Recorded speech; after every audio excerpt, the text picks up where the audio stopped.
Isang maganda at mapagpalang araw po sa ating lahat mga kababayan.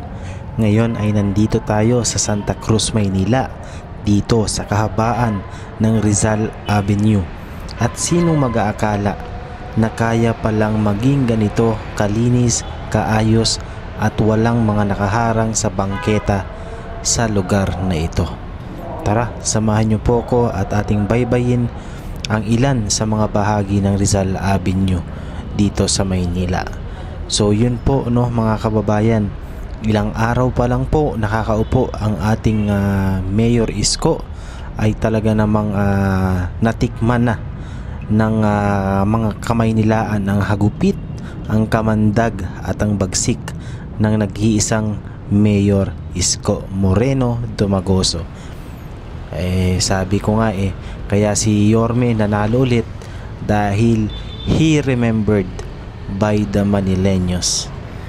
Alam ng Manileño kung ano ang ginawa ni Mayor Isko nitong nakaraang taong siya ang naging mayor ng Maynila, taong 2019 hanggang 2022, na sa lahat-lahat po ng umupong mayor, alkalde ng Maynila, tanging si Isko lamang ang nakapagbigay ng unti-unting dangal para sa pangalang Maynila. Sabi nga ni Mayor Isko, hindi perpekto ang gobyerno ng Maynila. So gagawin niya ang lahat para maging maayos lamang ang katatayuan ng Maynila. Dahil sa ito nga ang capital ng ating bansang Pilipinas. Makikita ninyo mga kababayan, Rizal Avenue, napakalinis, napakaayos, napakaaliwalas. Sana araw-araw ganito, 'di ba? Yan naman yung gusto natin maging maayos, hindi lang naman dito sa Maynila, maging sa buong Pilipinas. Kita nyo, yun na nakikita ko sa mga social media ngayon, maging yung ibang lugar, kung ano yung ginagawa sa Maynila ay nakikita na rin natin sa ibang lugar. Katulad nga ng mga ginagawang flashing operations na yan, yung pagbubuhos ng tubig sa mga kalsada, sa bangketa. So isa yan sa talagang tumatak ng umupo si Yorme nun. Talagang tinanggal niya yung nagkakapalang mga libag dito sa mga kalsada ng Maynila, sa mga bangketa, especially ang Divisoria. Talagang sobrang kapal ng libag dyan.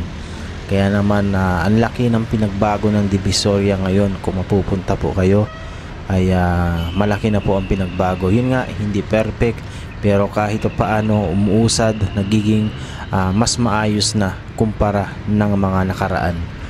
At yan nga po ay sa ilang araw pa lang napag-upo ni Mayor Isko.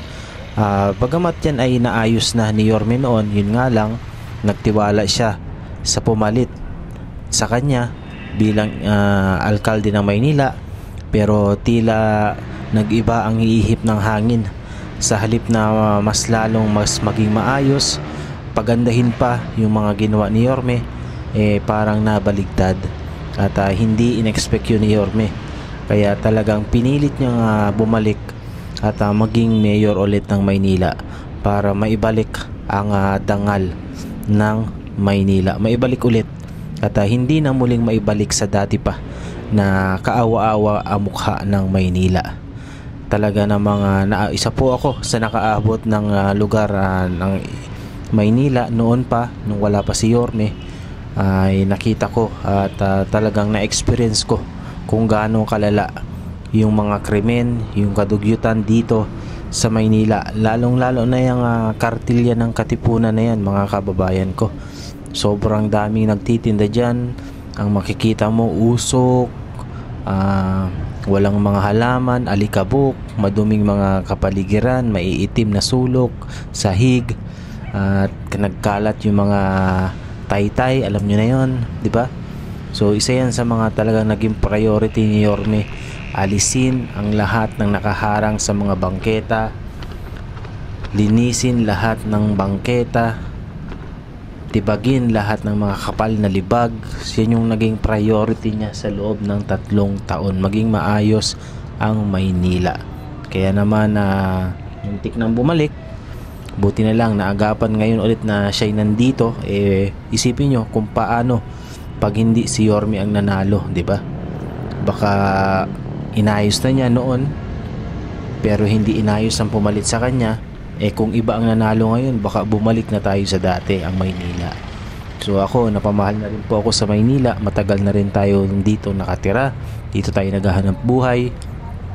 Kaya malapit na sa akin ang Maynila. At kay Yorme na rin tayo nagsimula na makapagawa ng mga contents, vlogs noon. Nalibot natin ang buong Kamaynilaan. Kaya naman sobrang tumatak na rin, or talagang nasa puso ko na rin po talaga ang Maynila.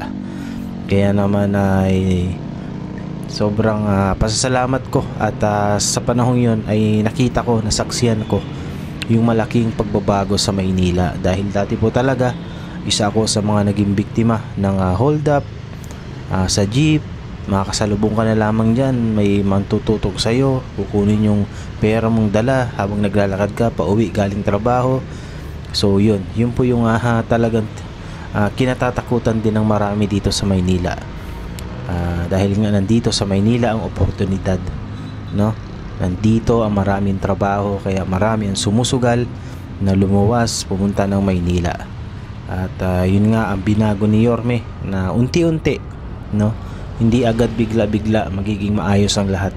Paunti-unti ay pautay-utay ay ginagawa niya ang lahat ng kanyang kaparaanan maging maayos lang ang Maynila. At syempre sana tulungan din po ng mga taga-Batang Maynila si Mayor Isko dito. Dahil kahit sino din naman ang umupo rito ay hindi rin po nila kaya mag-isa kung hindi po magtutulungan.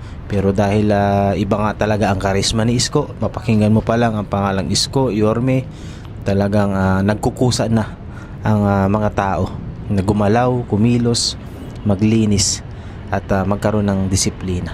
Kaya sa mga tulongges dyan na patuloy pa rin gumagawa ng mga kalokohan, ay itigil-tigil nyo na yan, dahil mapapahiya lamang kayo. Ihaharap kayo ni Yorme sa publiko kapag kayo ay nahuli.